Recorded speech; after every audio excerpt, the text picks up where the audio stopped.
Hi, I'm Sharon Bill. Welcome to my theory tuition series where we're working together through the ABRSM Theory Grades. There are lots of resources available to help you on my website. If you visit sharonbill.com, you'll find some free PDF information sheets which you can download in US letter or A4 to accompany each step of this series. You'll find a page there with links to all of my YouTube video tutorials. And you can also find out about the books that I have available. I've written an exam technique guide, how to take your ABRSM Theory Exam. It's full of tips and techniques on how to best prepare for your exam and also how to make the best use of your time come exam day. So if you visit sharonbill.com, you'll find it all there. If you can give me a like, that would be really super, and please do subscribe to my channel to keep updated, and please share out the videos too. And now we're going to complete the paper C of the 2018 Grade 5 practice papers. So if you turn with me to page 20, we'll make a start on question 6. So we're going to be looking at this extract here, and then over the page we'll still need to refer to this, so just keep this to hand. So I'm hoping you've had a go of this. It's always better to learn by your mistakes. I know I say that every single time, but it's true. So work in pencil, and it doesn't matter if you go wrong, you can just rub it out. So let's have a crack at this together then. So we're referring to this little extract and we're going to answer these questions. So then, we need to give technical names to notes X and Y here. We're told helpfully that we're in the key of F major. So what I'm going to do, I'm just going to step out the scale. I know of course it's B flat, but your key signature will take care of that. So the degrees of the scale, 1, 2, 3, 4, 5, 6, 7, 8. You can just count up, but this is another double check. So X. We're in treble clef. This is an F, G, A, 1, 2, 3, a third, which is A. So I'm just going to mark that there. We'll worry about the technical names in a second. And Y, that's 1, 3, 5, 7. That's an E, which is the 7th. There we go. So the third, the technical name for that is the mediant. That's the middle of your triad. And then the leading note is the 7th. It leads us back to the tonic. There we go. Now we're asked to describe, is the time signature simple or compound, and is it duple, triple or quadruple? Well, here our unit beat is a quarter note or a crotchet, which divides into 2 quavers. That tells us we are in simple time. And there are 3 beats per bar, so we know that it's triple. So it's simple time and it's triple.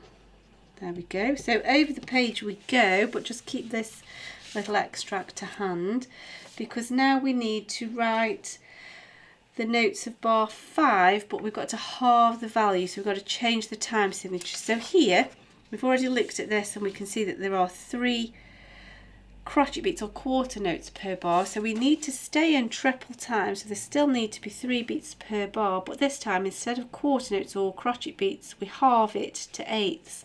So that now helps us to figure out what our time signature will be, and we're in 3/8. So let's have a look now at bar 5. So bar 5, so what we're going to do to halve everything is we're going to have to just pop another beam on everything here. There we go. So we just re-beam everything. Now in 3/8 you would say that you just beam everything all together. However, we can tell we're going into really tiny increments here, and so it's more helpful. It would be better marks, full marks, to show each quaver, each 8th note beat, rather than beaming everything together, because they're just too tiny divisions to be beaming absolutely everything together. So I'm just referring to this, so you copy through as well.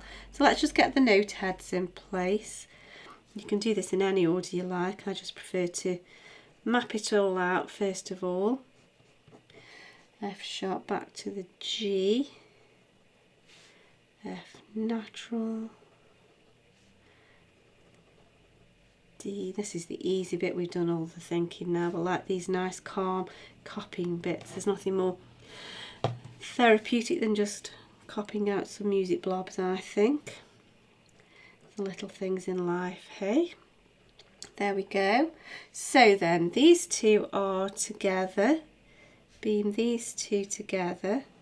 Now it was semiquavers or 16th notes. So now we need to make those demi-semiquavers, and then of course, sorry, I got a bit carried away there. The semiquavers, now because we've gone from quavers to semiquavers, I'm looking at my beam and then doing it again. Dearie me, that would be super tiny. There we go. And then here, these were semiquavers, so now these do become demi-semis. By all means use a ruler.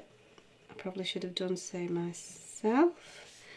More haste, less speed, as my gran would say. And then here, these were quavers, so we'll make them all semiquavers here, 2 beams, and then another one to make these demi-semis or 32nd notes. There we go. And we can see 1 quaver beat, 2, 3 quaver beats, so we know we're correct. Now we've just got some general orchestral information for this little bit. A bassoonist, is it true or false that a bassoonist could play this extract so that it sounds at the same pitch? Well, the bassoonist is a bass instrument, nicer clue there, bass instrument, and this is a treble in range, so nope, that's false. Now, is it true that the largest melodic interval between 2 notes next to each other in this extract is a minor 7? So let's have a look. Where's the largest? So there we've got G to F. That's a minor 7th, because if you look at it, G to F sharp is major, G to F is minor, minor is smaller. So yep, that's true. And let's see if there's another larger one. Are there any major 7ths or octaves? Same again here, G to F, nothing else. So yep, that's true. There we go. And that's that soon done. And now we go on to this last question, always my favourite, just some nice cadence points to notice. So first of all, let's choose what chords we're going to be working from. We are in D major and we're looking for chords 1, 2, 4 or 5. So if we do all of the thinking first, on D major, D is 1, D, E, F, G, A. Now we'll build up our triad, D, F, A, 1st, 3rd, 5th, E, G, B, G, B, D, A, C, E. We can't choose whether it's root position or anything because we have no bass notes. We don't have that information to hand. And now we need to choose an appropriate chord based upon the notes that are given.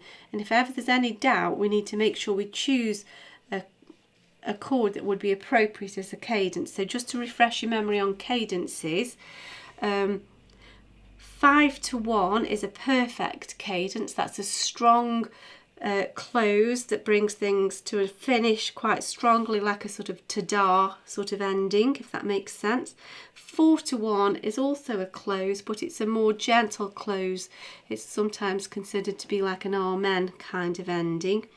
And anything to 5, which leaves you hanging, it doesn't sound finished at all, as an imperfect cadence. So we need to choose to suit those.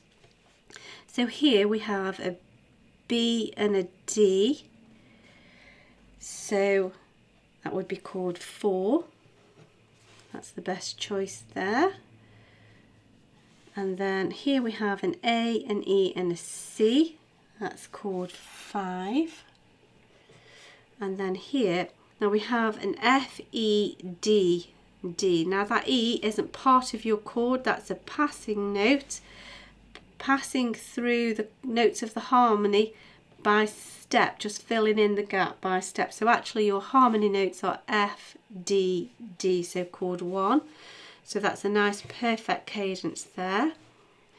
Now here we have a G, E, G, B, that's chord 2.